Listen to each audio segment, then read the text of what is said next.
이제 특징주로 넘어가 보도록 할게요. 오늘 실적 발표한 월마트입니다. 월마트 1.3% 올랐습니다. 우리 얼마 전에 주목 2기업에서도 다뤘지만 미국 최대 대형마트 체인이고 실적을 공개를 했는데 좋았어요. 매출액 전년 대비 7.6% 증가하면서 예상보다 잘 나왔습니다. 동일 매장 매출 성장률도 7.4% 기록하면서 시장 예상 5.2보다 잘 나왔고요. 조정 EPS도 어닝 서프라이즈 나왔습니다. 실제로 월마트는 늘 예상보다 실적 잘 나오고 그래서 실적 발표하면 주가 올라 라는 게 우리 주목 2기업 때 주요 이슈였는데 실제로 그렇게 된 거예요. 그죠?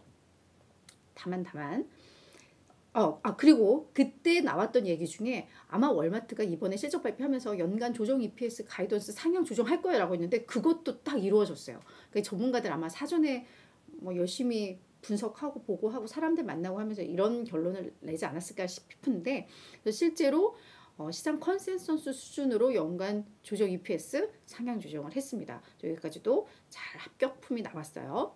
다만 2분기 가이던스는 시장 예상치를 조금 밑돌게 제시를 하기는 했습니다. 그 이유로는 아무래도 지금 재고가 해소되고 있는데 아직 더 해소할 문제들이 있다. 이런 원인들이 좀 제공이 됐는데요. 다만 2분기 가이던스 좀 예상보다 별로네였지만 연간을 오히려 상향 조정했기 때문에 시장에서는 이를 긍정적으로 받아들였다. 이렇게 이해를 하시면 될 것 같습니다. 그리고 지금 월마트에 대해서 다들 긍정적으로 평가하는 이유는 이제 고소득 가구들도 월마트를 이용하기 시작했다라는 거. 그리고 식료품 쪽에서 월마트에 워낙에 비중이 높은 곳인데 점유율이 점점 늘려가고 있다는 거, 이런 점에 있어서 월가에서는 긍정적으로 평가를 하고 있습니다. 이제 두 번째, 베스앤바디웍스입니다. 저희 사실은 BBBY하고 정말 헷갈렸던 기업이기도 한데 이 기업은 그래도 잘 견조한 기업이죠. 자, 간밤에 11% 가까이 주가 급등을 했습니다. 이 사명에서도 알 수 있듯이 목욕용품 그리고 미생용품 등을 판매하는 소매업체인데 역시 실적을 발표를 했어요. 매출액 전년 대비 소폭 감소하긴 했습니다만 예상치에 부합을 했고요. 조정 EPS는 오히려 예상보다 잘 나왔습니다. 근데 이 베드앤바디웍스가 또 연간 전망치, 실적 전망치를 제시를 했는데요. 일단 매출에 대해서는 한 자릿수 중반의 감소가 예상이 된다라고 이야기는 했습니다. 근데 조정 EPS를 상향 조정을 했고요. 상향 조정하면서 이 월가의 예상치 수준으로 요거를 맞췄어요. 그래서 그런 면에 있어서 시장에서는 괜찮다라고 평가를 한 것 같습니다. 근데 그거 치고는 많이 올랐다라는 생각이 좀 드는데, 왜냐하면 이 베스앤바디웍스에 대해서는 시장의 우려가 좀 컸어요. 그래서 우려가 있었는데 우려 대비해서는 선방했다라는 평가가 일단 주가를 끌어올린 것으로 보입니다. 그래서 이 자체는 절대적으로는 완전히 이렇게 오를 정도는 아니었는데 워낙에 눈높이가 낮아지고 있던 상황에서 잘하고 있네, 이게 올린 거다라고 이해를 하시면 될 것 같아요. 자, 이제 세 번째 기업은 넷플릭스입니다. 넷플릭스도 9%나 올랐는데요. 저는 사실은 이 넷플릭스 오늘 이 급등에 대해서는 약간 이렇게 물음표기는 해요. 내용 말씀드리자면 넷플릭스가 어제 광고주 등을 대상으로 해서 이 설명회가 열렸는데 여기에 이제 참석을 해서 이 넷플릭스가 광고 요금제 도입을 했잖아요. 작년 11월쯤에. 근데 이 광고 지원 서비스를 이용하고 있는 월간 활성 사용자 수가 500만 명이라고 하면서 되게 잘하고 있다라는 식으로 어필을 했죠. 그러면서 신규 가입자의 25%가 이 광고 지원 서비스에 가입을 하는 사람들이고, 그리고 이 월간 활성 사용자 수나 가입자 수가 연초 이후 2배 이상 증가를 하고 있어. 이렇게 막 이렇게 세일즈를 좀 한 거예요.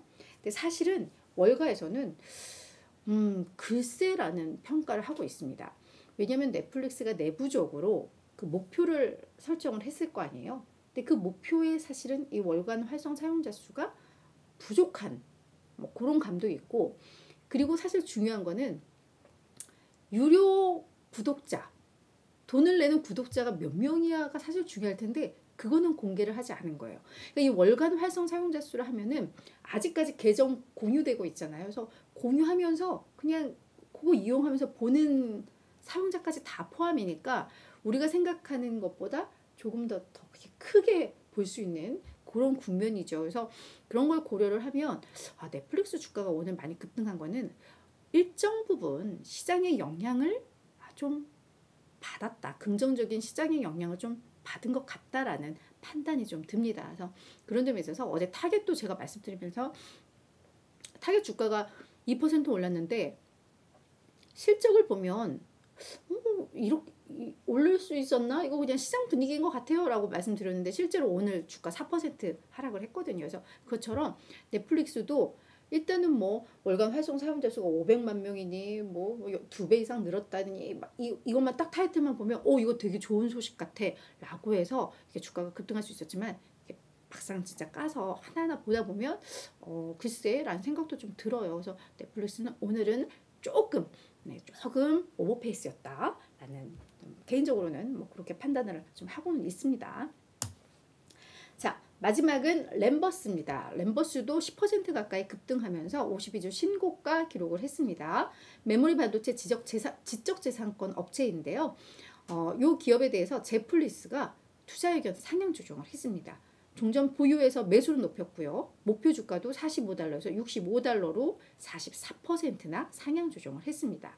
자, 이 보고서 내용을 간략히 말씀을 드리자면 램버스는 반도체 시장의 다양한 부문에서 입지를 강화하면서 점유율을 계속해서 확대해 나가고 있다. 그리고 이 램버스의 칩 기술이 더 많은 영역으로 확장하면 정말 의미 있는 수익성 개선으로 이어질 수 있다. 라고 이야기를 하면서 그럼에도 불구하고 주가는 여전히 과소평가 상태다 라고 이야기를 했습니다. 이 보고서가 오늘 주가 상승의 모멘텀으로 작용을 했다. 이렇게 이해를 하시면 될 것 같아요.